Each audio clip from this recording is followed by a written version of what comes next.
네, 방장님 촬영 시작하겠습니다. 네, 안녕하세요. 안녕하세요. 그죠? 오늘도 뭐 월요일 장치고, 뭐 종목도 괜찮고, 테마도 적당히 돌고, 나쁘지는 않았어요. 그런데 이번 주는 아주 굵직굵직한 이벤트가, 그죠? 있죠? 그러니까 우리 그 중간선거도 그 공화당이 승리하느냐, 민주당이 승리하냐에 따라서 어떤 우리 주식시장의 테마는 완전히 달라질 거예요. 예를 들어서 공화당이 상원, 하원 다 장악을 해버렸다 하면 그 전에 바이든이 제창한 그 인플레이션 감축법, 그죠? IRA. 제가 공화당에서 저거는 쓰레기야. 나는 인정 못해. 저거 우리는 반대 해버리면 다 무산되는 거예요. 그래 되면 그동안 거기에 어떤 뭐 2차 전지라든지 대체 에너지라든지 이런 것들이 날벼락 맞을 수도 있다고 그랬죠. 그래서 그거는 조심하셔야 되는 거예요. 반대로 민주당이 뭐 어떤 압승을 해버렸다 하면 지금 현재 추진하고 있는 그 법에 대해서 훨씬 탄력을 받겠죠. 그러면 2차 전지나 얘가 또 대장으로서 계속 치고 나갈 것이고, 그래서 어쨌든 저 선거가 어떻게 되냐에 따라서 결과에 따라서 테마는 완전히 달라질 거예요. 개인적으로는 뭐 상원 민주당, 하원 공화당 양분했으면 좋겠어요. 그래야 상호 견제가 되면서 말도 안 되는 그 어거지성 법은 안 할 거라는 거죠. IRA, 인플레이션 감축법. 저도 보면 사실은 말도 안 되는 어거지 법안이죠. 미국만을 위한 미국의 어거지 법. 그런 법이라는 거죠. 그래서 양분했으면 그런 거는 없으면 좀 안 생길 것 같다. 그 다음에 또 CPI 지수 나오죠. 저 지수는 향후 한 달, 두 달, 내년까지 이어질 수 있는 엄청난 그죠? 사안이죠. 그래서 그 CPI 지수가 그 한 8 이하, 그러니까 한 7.9, 한 요 정도만 나오면 주식시장이 막 한호를 저지를 것 같아요.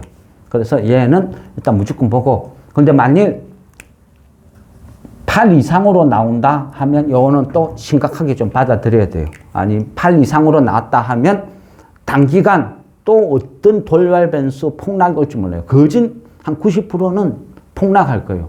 그러면 얘가 한 8 이상 나왔다. 그러면 또 주식을 일부 막 팔아가 현금을 만들어야 돼요. 폭락에 대비를 해야 된다는 거죠. 그래서 어쨌든 이벤트는 크게 요래 있다. 그래 보시면 되고, 오늘의 어떤 주제는 그죠? 테마를 어떻게 발굴을 할 것이냐. 그죠? 앞전에 네옴시티 이런 거 어떻게 대장을 보고 그 밑에 계보를 보고 요래 대응하면 좋다. 그래서 설명드렸죠. 그런데 오늘은 그러면 테마를 어떻게, 얘가 테마가 될 줄 안 될 줄 어떻게 미리 예측을 하는지 그거를 말씀드리겠어요. 물론 제 생각이에요. 개인적인 생각이에요. 제 경험이죠. 무조건 이렇다 그런 건 아니라는 거죠. 주식시장에 100%라는 거는 없어요. 그죠? 단지 저는 저의 생각을 말씀드리고 이 영상을 보시는 분들이 저거 말도 안 돼 하면 비공감 그냥 안 하시면 되고, 나는 저런 걸 몰랐는데 하면 그냥 내보다 경험을 먼저 한 사람이 저런 방법을 이야기를 해주니까 저런 것도 있구나 하고 자기 것으로 만들고 그냥 또 그렇게 이용하시면 되죠. 어쨌든 제가 말씀드리는 거는 절대치는 아니다. 단지 저의 경험이고 생각이다. 이 전제하에서 봐주시면 좋겠습니다. 그러면 이미 만들어져 있는 어떤 네옴시티 이런 거는 그죠? 말해봐야 아무 소용없고, 그러면 앞으로는 어떤 테마가 올 것인가? 그거를 발굴할 때는 뭐 어떤 사람은 차트를 볼 수도 있고 뭐 여러 가지 기법이 있겠죠. 그런데 뭐 몇천 종목 되는 그 종목에 그걸 차트를 일일이 다 보기도 힘들 뿐더러 얘랑 어떤 연관성이 있는지 그걸 또 어떻게 찾아내겠어요. 그죠? 테마란 거는 하루 이틀 사이에 끝나버리는데. 그래서 그거는 제가 경험했을 때는 현실적으로 안 맞다. 이래 보는 거죠. 그러면 제가 테마를 접근하는 방법은요. 주로 정책을 많이 봐요. 나라에서 높으신 관료들이 뭐 하는지, 내일은 뭐 하는지, 그거를 많이 본다는 거죠. 대부분이요.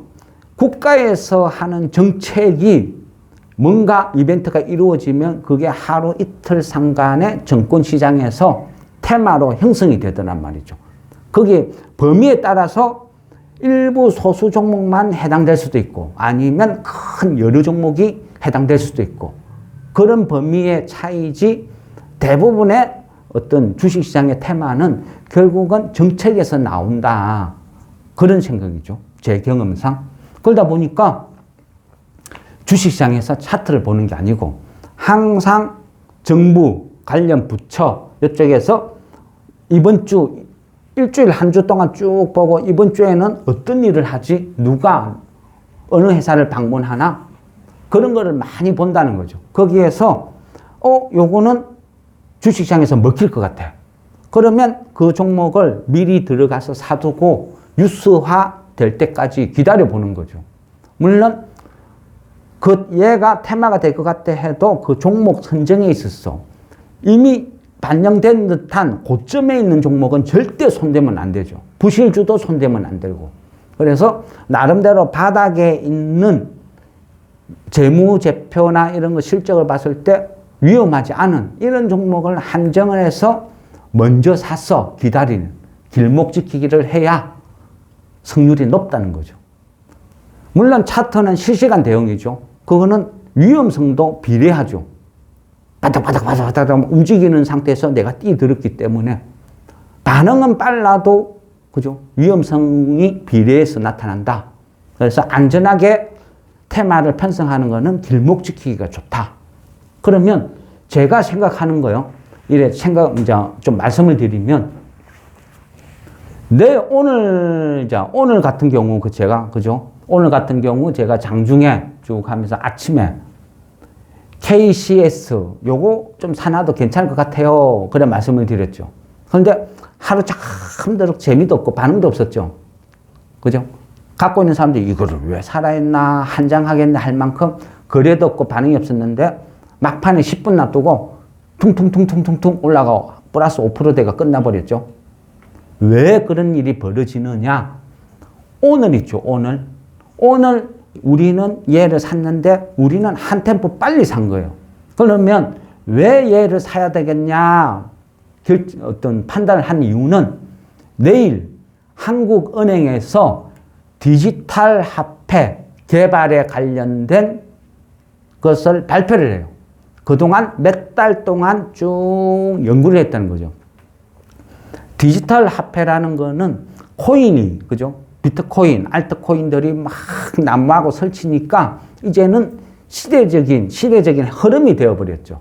그래서 미국도 그렇고 우리나라도 그렇고 중국도 그렇고 중국은 그 동계올림픽 할 때, 그죠? 디지털 화폐를 선보였잖아요. 얘는 어떤 그 시대적인 흐름이라 봐야죠. 그러니까 언제 해도 할 것이다. 이래 보는 게 맞는 것 같고요. 그런데 어쨌든 하느니 내일 그 디지털 화폐 개발 관련 발표를 해요. 발표를 하니까 시장에서 먹힐 것이다. 그래서 얘를 미리 한번 봅시다. 주가도 대부분 바닥에서 노니까 이래 판단을 한 거예요. 보통 보면요. 주식시장에서 디지털 화폐 관련해서 어떤 이슈가 나오면 반응을 일으키는 애들은 딱 3개밖에 없어요. 한네트, 아니 3개밖에 없다고 말하면 안 되겠네요. 제가 모를 수도 있으니까. 저는 주로 한네트, KCT, KCS 얘 3개를 봐요. 한네트, KCT, KCS 얘는요. 전부 3개 다 한국 컴퓨터 자회사들이에요. 한국 컴퓨터는 옛날에 우리 은행에 가면 요즘도 있긴 있죠. 그 돈 뽑는 기계, 현금 돈 뽑는 기계 이런 거를 주력으로 하는 회사였어요. 그리고 이 3개는 다 자회사. 한네트가 시총이 700, KCT가 시총이 680, KCS가 604. 다 가볍죠. 품절주예요. 그래서 디지털 화폐 관련 이슈가 딱 뜨면요. 이 셋 중에 한 놈이 움직이면 나머지는 다 따라서 같이 요동을 쳐요.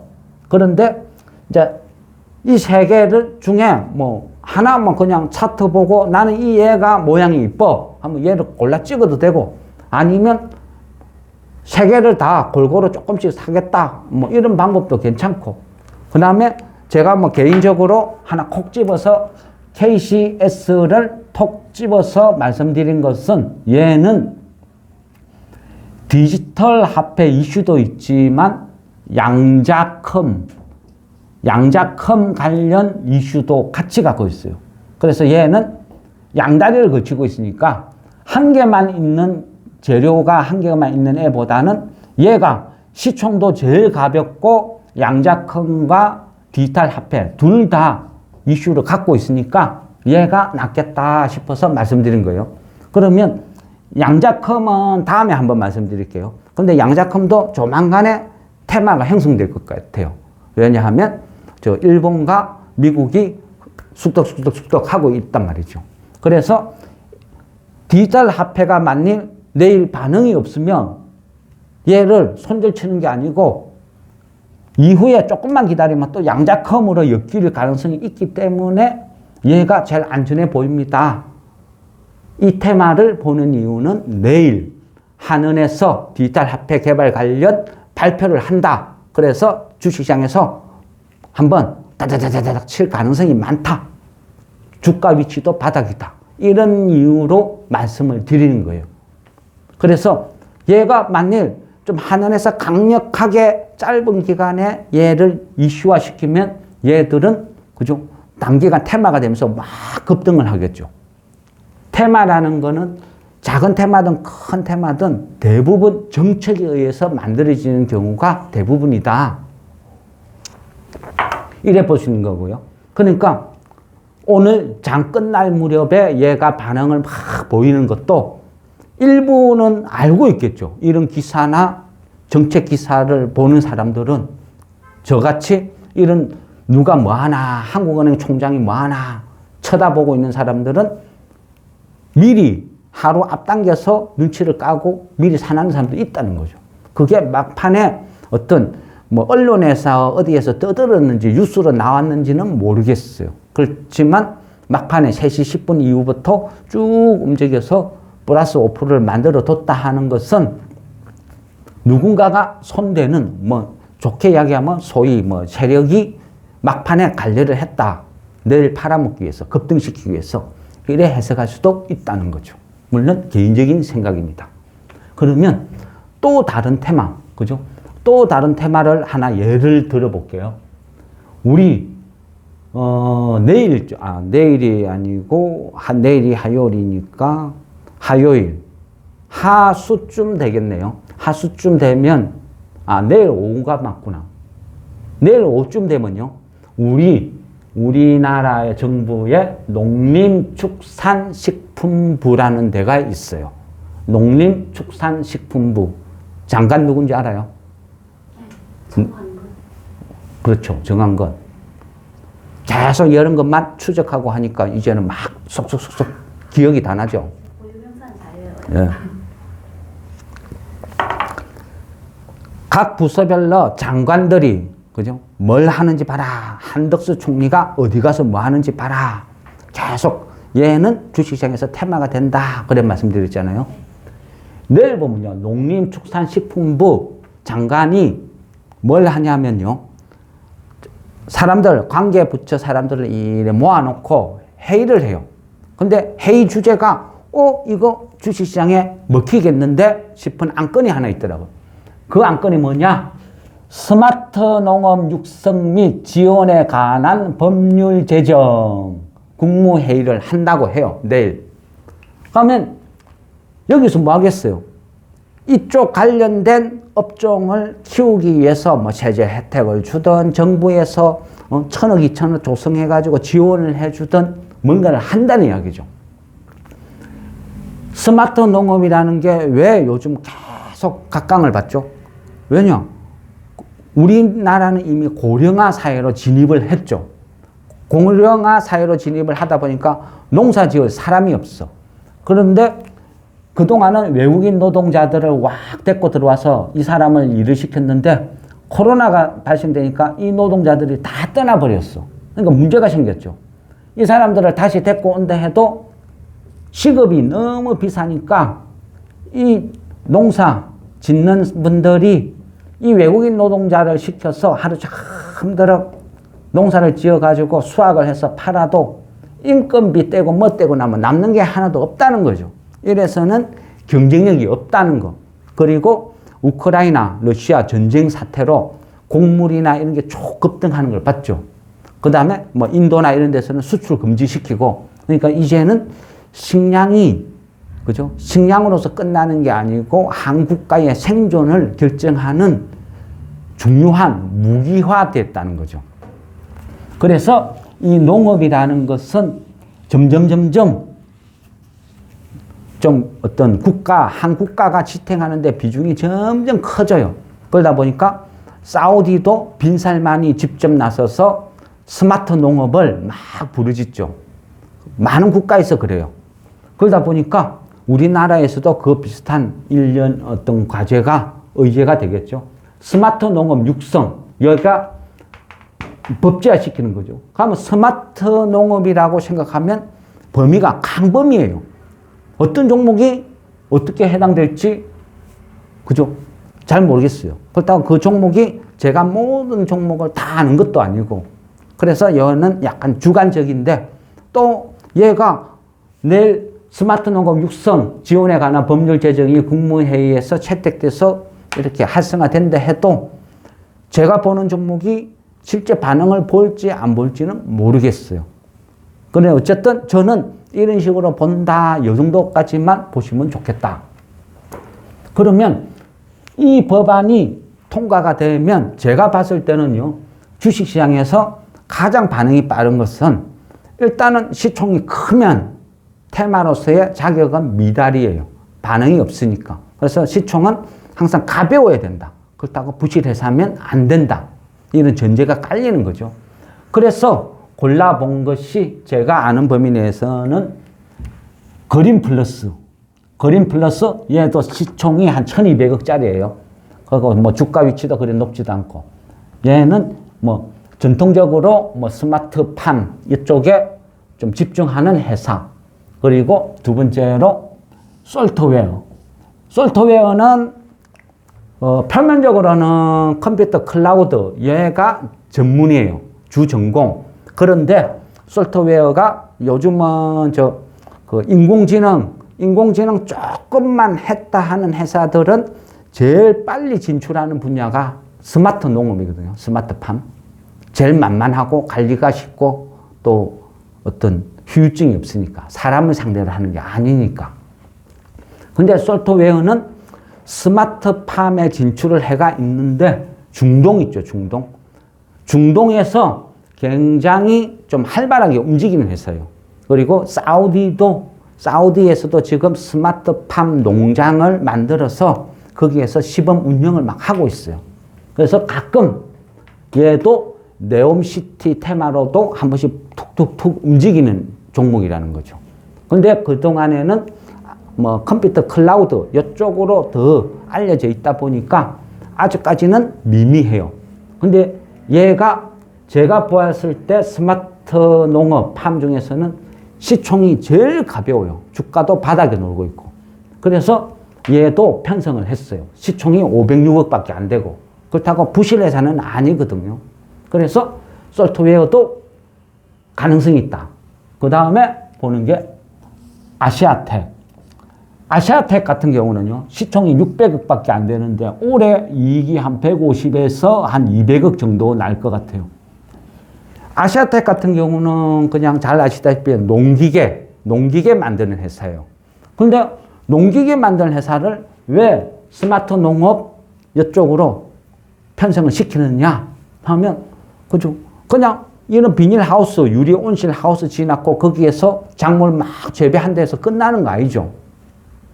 일반 넓은 들판이 아니고 스마트팜이라는 것은, 그죠? 뭐 어떤 유리 온실 같은데 식물원 비슷한 그런 구조로 형성이 되니까 좁은 공간을 이동을 해야 돼요. 그러니까 기존의 큰 경운기, 농기계 이런 거는 접근을 못 하는 거죠.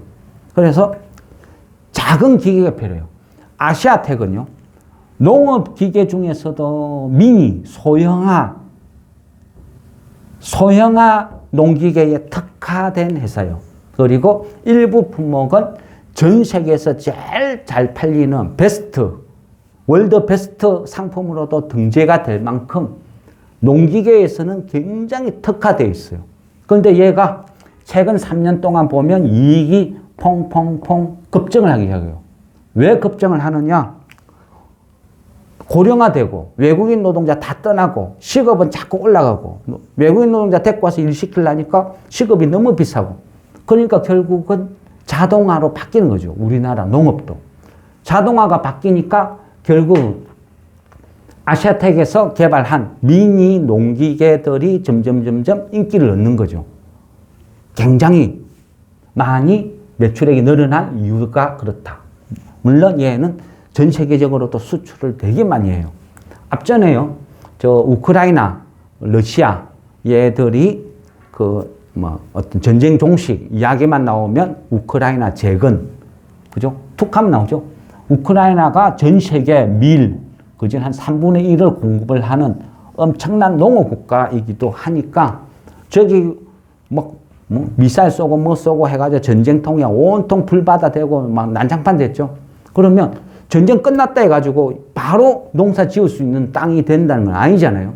그러면 새롭게 토양도 가꾸고 이래야 돼 보니까 내일 당장 우크라이나, 러시아가 어떤 종식을 했다 해도 최소한 1, 2년은 전 세계가 식량난에 계속 시달릴 수밖에 없다는 거죠. 그러다 보면 자급자족, 농업에 대한 비중은 점점 커질 것이다.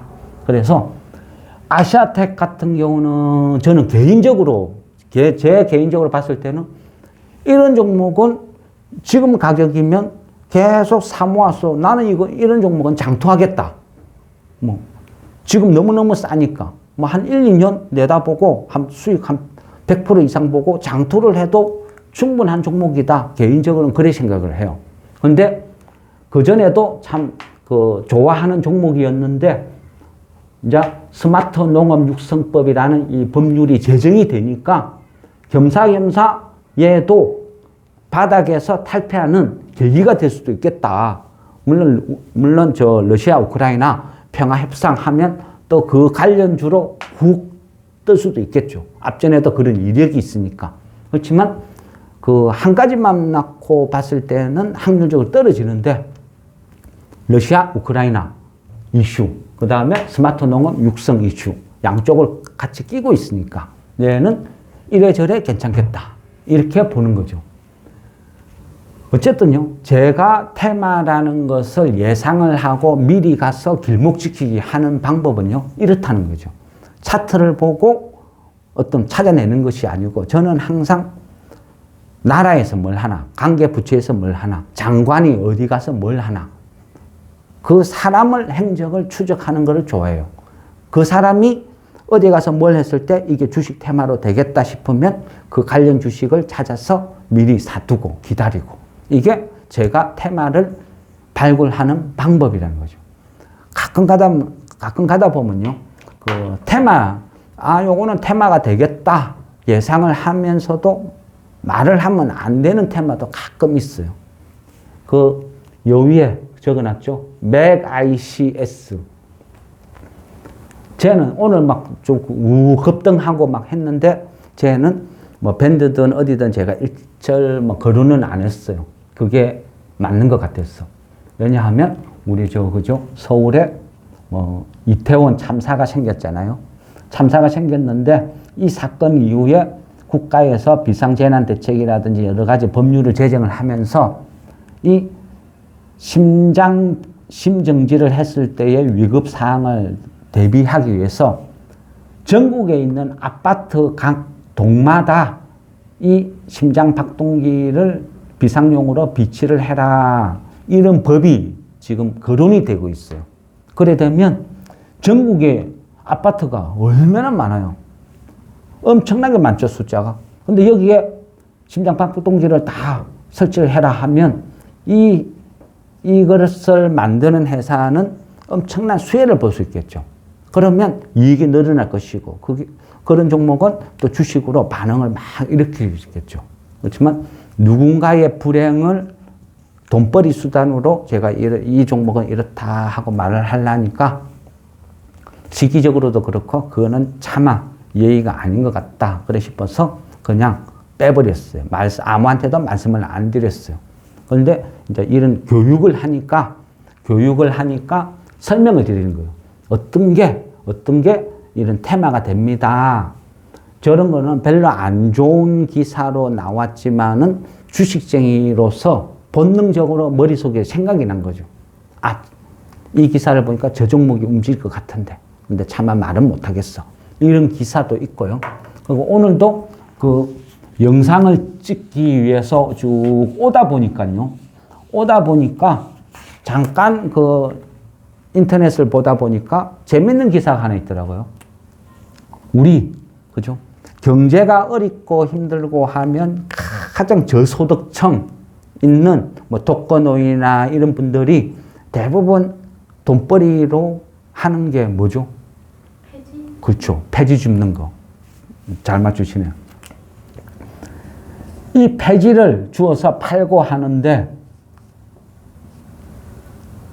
이 폐지 있죠. 이 폐지를 이제 우리가 흔히 이야기하는 고물상에 갖고 가면 얘를 수거를 해서 얘를 꽉 압축을 해서 얘를 갖다가 종이, 재생 이런 업체에다가 막 보내죠. 그러면 얘를 재생지를 이용해서 또 새로운 물건을 만들고 이래 하는데 보니까 이 종이 폐지 가격이 톤당 최저치로 떨어졌대요. 최저치로 떨어지고 물론 얘는 경제가 안 좋고 하니까 이럴 수도 있죠. 그런데 어쨌든 최저치로 떨어졌다. 가격이. 그래서 폐지를 주어서 그 생활을 하는 사람들이 수입이 한 5분의 1로 떨어졌다. 이런 기사가 있더라고요. 그래서 이거 왜 이렇지 하면서 또 연간 기사를 쭉 보다 보니까 서울시나 각 지방자치단체에서 이 폐지를 수거하는 고물상들이 돈이 안 되니까 가격이 너무 다운되니까 막 적체를 해놨어요. 적체. 그러다 보면 그 이유는 어떤 현상이 벌어지냐. 우리 아파트에 사시는 분들은 매주 한 번씩, 그죠? 재활용 수거를 하죠. 재활용 수거를 하는데 이 재활용 업체에서 돈이 안 되면 아파트에서 수거해난 이런 것들 재활용품을 안 갖고 가겠죠. 얘를 갖고 가면 어떤 현상이 벌어져요? 갖고 가면 얘네들은 더 이상 저거 쌓아둘 공간이 없어. 지금 그런 상태예요. 그러다 보니까 더 이상 우리가 수거 못할 수도 있습니다 하면 각 전국에 있는 아파트마다 재활용 쓰레기 산더미처럼 쌓여가지고 난리가 나겠죠. 그러다 보니까 국가에서 보유하고 있는 창고나 이런 쪽을 임시적으로 빌려줘요. 그래서 이 폐지를 이쪽으로 보관을 해라. 이런 식으로 긴급 조치를 취하고 있다. 이런 기사가 나왔더라고요. 근데 저는 이 기사를 보면서 무슨 생각을 했냐면요. 그러면 종이업체도 그 어떤 원지가 아니고 재생 종이를 써도 괜찮은 그런 업체들은 연료비가 급감했잖아요. 그러니까 반대로 이익이 엄청나게 좋아지겠네. 왜? 원자재비가 원창 다운돼가 있고 이미 재고는 놔둘 장소가 없을 만큼 이만큼 쌓여 있다니까. 그러면 얘는 단발성이 아니고 한동안 지속해서 원자재 가격이 오를 이유는 없겠다. 그러면 얘네들은 원료 수급이 자유롭고 이익을 많이 낼 수 있는 구조 아니냐. 그런 생각이 탁 들더라고요. 그래서 재생지를 전문으로 하는 이런 업체도 한번 봐야 되겠다. 이런 생각이 팍 들었어요. 요게 이런 어떤 접근 방법이 주식쟁이가 종목을 발굴하는 방법이죠. 모든 사람이 그렇지는 않죠. 그렇죠. 남은 모르니까 그냥 제가 종목을 찾아내는 접근하는 방법이다. 이렇게 표현하는 게 정확할 것 같습니다. 저는 그렇다는 거죠. 이런 기사를 보고 주식쟁이는 본능적으로 생각을 해야 되는 거예요. 어느 업체가 돈을 벌까? 이게 일시적인 현상이 아니고 사회 문제화가 될 만큼 좀 큰 이슈가 된다 하면 이거는 문제가 되지 않을까? 그래서 잠깐 이 방송을 찍기 위해서 쭉 오는 기간 짧은 시간에 잠깐 봤어요. 잠깐 보다 보니까 그 한국수출포장이라는 회사가 있어요. 얘도 품절주예요. 품절주고 액면은 5,000원짜리고 액면가 5,000원짜리니까 품절주에 엄청나게 주식수는 작겠죠. 그렇지만 돈도 되게 많이 잘 벌고 또 그 유보율도 엄청나게 높아요. 그래서 제가 이제 이 회사를 보면서 그런 생각을 했어요. 지금은 어차피 당장 그죠? 저 미국의 CPI 지수가 어떻게 나오든 최소한 금리가 올랐다가 쭉 빠지지는 않을 거라는 거죠. 최소한 이 고금리 5%대가 장기간 지속될 어떤 그런 시기라는 거죠. 시기적으로. 그래 봤을 때는 저 재무구조 불량한 이런 업체들은 당분간은 보면 안 된다. 그래서 또 반대로 고금리 시대니까 회사에 돈이 많은 회사들은 오히려 예금 그 금리 때문에 엄청난 이자 수익을 거두고 있다. 이래 볼 수도 있겠죠. 그래서 한국수출보장 이런 회사도 뭐 괜찮겠네. 자세히 한번 조사를 해봐야 되겠다. 얘가 어떻는지 이런 생각을 하면서 왔다는 거죠. 저는 이제 어떤 그 초보분들 저희 뭐 밴드에 뭐 몇 분 사람은 뭐 하도 조그만한 시골 밴드라서 사람은 몇 분 안 돼요. 그리고 전부 다 초보들만 계시고 그러다 보니까 몇 분 안 되는 그 초보분들을 상대로 이제 설명을 드리니까 그게 뭐 좀 저보다 주식을 잘 하는 어떤 고수분들이 봤을 때는 이 내용이 우습게 보일 수도 있어요. 그렇지만 그런 분들은 각자 자기 패턴대로 하시면 되고 또 어떤 초보분들은 저런 방법도 있네. 그렇게 받아들이시면 될 것 같아요. 굳이 세상은 종목은 차트만 있는 것이 아니고 다양한 방법이 있다. 그 중에 저 같은 사람은 이런 방법으로 종목을 미리 찾고 길목짓기를 한다. 이거를 그냥 알려드리는 거예요. 정답을 말씀드리는 것도 아니고. 또 오늘 거론한 종목이 무조건 오릅니다. 사세요. 이거는 절대 아닙니다. 개인적인 생각이에요. 단지 설명을 드리기 위해서 저는 이런 이유로 이런 종목을 보게 됐습니다. 이런 관점이지 이 종목 사세요. 오릅니다. 이거는 절대 아니라는 거죠. 장이 안 좋을 때는요. 저도 제 생각대로 사서 물리는 종목이 엄청나게 많아요. 그러니까 이거는 무조건 사세요. 추천입니다. 그거는 절대 아니라는 거. 그거는 반드시 주의해 주셨으면 좋겠습니다. 이거 어쨌든 부족하지만 제가 종목을 테마를 발굴하는 방법에 대해서 설명을 마치겠습니다. 네, 수고했습니다. 네, 원장님 수고하셨습니다. 감사합니다.